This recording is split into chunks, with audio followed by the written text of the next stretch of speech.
कल्पना कीजिए उस रात की जब आकाश असामान्य रूप से शांत होता है, हवा में एक अनकहा भार तैरता है और साधक के भीतर कोई अदृश्य घंटी बजने लगती है।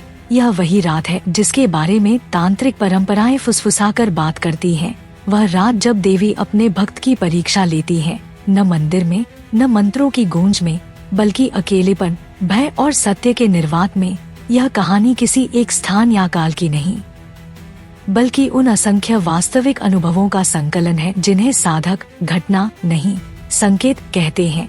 क्योंकि देवी की परीक्षा कभी बाहरी चमत्कार बनकर नहीं आती, वह भीतर के पर्दे हटाती है। और यही कारण है कि अधिकांश लोग इसे डर, भ्रम या कल्पना कहकर टाल देते हैं। कथा का आरंभ हमेशा सामान्य लगता है। एक साधक जो वर्षों से भक्ति, अनुशासन और आत्मसंयम में जी रहा होता है, अचानक महसूस करता है कि उसकी दिनचर्या के भीतर एक सूक्ष्म टूटन पैदा हो रही है। ध्यान में अस्थिरता, सपनों में तीव्र प्रतीक और रात के तीसरे प्रहर में बार बार जाग जाना, जैसे कोई भीतर से पुकार रहा हो। तांत्रिक ग्रंथ संकेत देते हैं कि जब साधक की चेतना एक सीमा को छूती है, तब देवी बाहरी नहीं, आंतरिक रूप में प्रकट होती हैं। कभी भय बनकर, कभी मोह बनकर, कभी शून्य बनकर। और यही परीक्षा है, क्योंकि देवी यह नहीं पूछती कि तुम कितना जानते हो, वे पूछती हैं कि तुम कितना सत्य सह सकते हो। कई वास्तविक अनुभवों में वर्णित है कि उस रात साधक के जीवन की सबसे प्रिय चीजें, विश्वास, पहचान, संबंध, सब प्रश्न चिन्ह बनकर खड़ी हो जाती हैं। जैसे कोई अदृश्य शक्ति यह देख रही हो कि साधक किसे पकड़ता है और किसे छोड़ता है। किसी के लिए वह रात भय का रूप लेती है, हृदय की धड़कन असामान्य, मन में अनाम आशंका, कमरे में नाटा इतना घना कि सांस भी आवाज लगती है। और यही देवी की पहली परीक्षा होती है, क्योंकि भय के क्षण में मनुष्य या तो भागता है या जागता है। कुछ साधकों ने बताया है कि उस रात उन्हें अपने भीतर से आती एक आवाज सुनाई दी, आदेश नहीं, प्रश्न। अगर सब छिन जाए तो क्या बचेगा? और यही प्रश्न तंत्र का मूल है, क्योंकि देवी दान नहीं देती, वे शुद्ध करती हैं। अन्य अनुभवों में देवी मोह बनकर आती है। अचानक संसार अत्यंत आकर्षक लगने लगता है। पुराने सुख, पुराने संबंध, पुराने सपने तीव्र होकर सामने आ जाते हैं, जैसे कोई शक्ति यह जांच रही हो कि साधक वैराग्य को समझता है या केवल उसका अभिनय करता है। कुछ को उस रात शून्य का अनुभव होता है, न भय, न सुख, न विचार, एक खालीपन जो असहज भी है और शांत भी। और तांत्रिक परंपरा में यही सबसे कठिन परीक्षा मानी जाती है, क्योंकि मनुष्य दर्द सह सकता है, आनंद में फंस सकता है, लेकिन शून्य को स्वीकार करना अत्यंत दुर्लभ है। वास्तविक अनुभवों में एक समान सूत्र दिखता है, देवी कभी दिखाई नहीं देती, न कोई आकृति, न कोई वाणी, क्योंकि यह परीक्षा दृष्टि की नहीं, चेतना की होती है।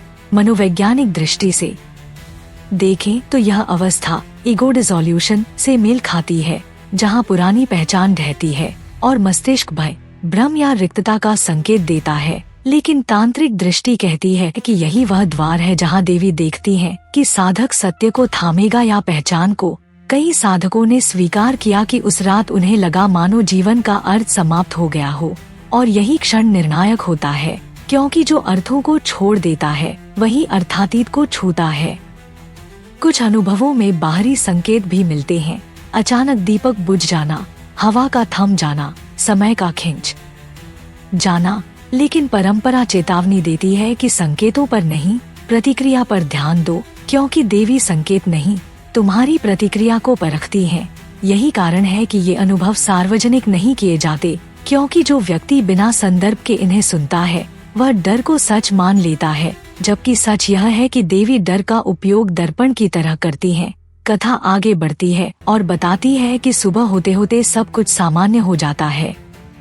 सूरज उगता है, संसार चलता है, लेकिन साधक वही नहीं रहता। उसके भीतर कुछ स्थायी रूप से बदल चुका होता है, जैसे किसी ने भीतर की दीवारें हटा दी हों। तांत्रिक परंपरा इसे देवी का मौन आशीर्वाद कहती है, न वरदान, न सिद्धि, बल्कि स्पष्टता। और यही सबसे दुर्लभ है। यह भी बताया गया है कि जो साधक उस रात भय में भागता है, उसके लिए मार्ग बंद नहीं होता, बल्कि स्थगित हो जाता है, क्योंकि देवी दंड नहीं देती, वे समय देती हैं।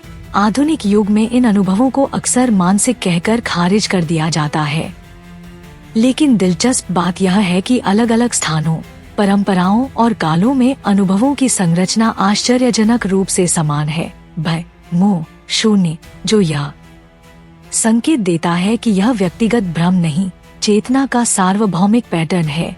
इसलिए यह कहना अधिक उचित होगा कि देवी की परीक्षा कोई अलौकिक घटना नहीं, बल्कि चेतना की प्राकृतिक प्रक्रिया है, जहां सत्य स्वयं को प्रकट करने से पहले झूठ को जला देता है। यह कहानी आपको डराने के लिए नहीं, बल्कि यह समझाने के लिए है कि आध्यात्मिकता कोई आरामदेह यात्रा नहीं, वह साहस की मांग करती है और देवी उसी साहस को परखती है। अगर आपको यह कथा सुनकर भीतर हलचल हो रही है, तो संभव है कि आप भी उस प्रश्न को सुन रहे हो जो हर साधक एक दिन सुनता है, क्या तुम अपने आप को छोड़ सकते हो? और यही यह लंबी यात्रा एक शांत निष्कर्ष की ओर बढ़ती है, क्योंकि देवी की परीक्षा का अंतिम सत्य यही है कि जो बच जाता है वही वास्तविक होता है। और अब जब यह कथा अपने अंतिम पड़ाव पर पहुंचती है, तो यह समझना अत्यंत आवश्यक हो जाता है कि देवी की परीक्षा कोई डरावनी घटना नहीं, बल्कि चेतना की परिपक्वता की कसौटी है। देवी कभी साधक को तोड़ने नहीं आती, वे केवल यह देखती हैं कि साधक किससे बंधा हुआ है, भय से, सुख से, पहचान से या सत्य से, और उसी बंधन को उसके सामने रख देती हैं। यही कारण है कि देवी की परीक्षा हर किसी को दिखाई नहीं देती, क्योंकि हर कोई उस सीमा तक पहुंचता ही नहीं जहां झूठ गिरने लगता है। यह रात, जिसे साधक असामान्य कहता है, वास्तव में अत्यंत स्वाभाविक होती है, क्योंकि जब चेतना विकसित होती है तो पुरानी संरचनाएं टूटती ही हैं, और टूटन का अनुभव मनुष्य को भय के रूप में होता है। देवी उसी भय का उपयोग करती हैं, न कि उसे उत्पन्न करने के लिए, बल्कि उसे उजागर करने के लिए। इसीलिए जो लोग इन अनुभवों को केवल अंधविश्वास या मानसिक भ्रम कह देते हैं, वे शायद उस स्तर की आंतरिक ईमानदारी से अभी दूर होते हैं जहां आत्म परीक्षण संभव हो। देवी की सबसे बड़ी करुणा यही है कि वे कभी स्पष्ट रूप में सामने नहीं आती, क्योंकि यदि सत्य को सीधे दिखा दिया जाए तो अधिकांश मनुष्य उसे सह नहीं पाएंगे। इसलिए वे संकेत देती हैं, परिस्थितियां रचती हैं और मौन रखती हैं, और उसी मौन में साधक स्वयं को सुनना सीखता है। इस पूरी प्रक्रिया का अंतिम उद्देश्य कोई शक्ति, कोई सिद्धि या कोई चमत्कार नहीं, बल्कि स्पष्टता है। यह जान लेना कि मैं कौन नहीं हूँ, क्योंकि जब यह स्पष्ट हो जाता है, तभी मैं कौन हूँ का द्वार खुलता है। देवी की परीक्षा का अर्थ यह नहीं कि मार्ग समाप्त हो गया, बल्कि यह संकेत है कि वास्तविक मार्ग अब आरंभ हो रहा है। और यदि इस निष्कर्ष तक पहुँचते पहुँचते आपके भीतर भी कोई प्रश्न जाग उठा है, कोई भय, कोई शांति या कोई शून्य, तो समझ लीजिए कि कथा ने अपना कार्य कर दिया है। अंत में बस इतना ही कहा जा सकता है कि देवी बाहर नहीं, भीतर प्रतीक्षा करती हैं, और परीक्षा भी वही होती है, और जो उसे स्वीकार कर लेता है वही वास्तव में साधक कहलाता है। और अब इस वीडियो के अंत में मैं आपसे केवल एक आग्रह करता हूँ, अगर आप ऐसे ही वास्तविक, कथा आधारित, गहरे और अनकहे सनातन रहस्यों को समझना चाहते हैं, तो इस चैनल को अभी सब्सक्राइब करें, वीडियो को लाइक करें, ताकि यह अनुभव उन तक भी पहुंचे जो अकेले इस मार्ग पर चल रहे हैं। और कमेंट में लिखें कि क्या आप अगला वीडियो देवी के संकेत और भ्रम में अंतर कैसे पहचाने पर देखना चाहेंगे, क्योंकि यहाँ हम केवल कहानियाँ नहीं सुनाते, हम चेतना की उस रात को समझने का साहस करते हैं जहाँ देवी स्वयं साधक की परीक्षा लेती हैं।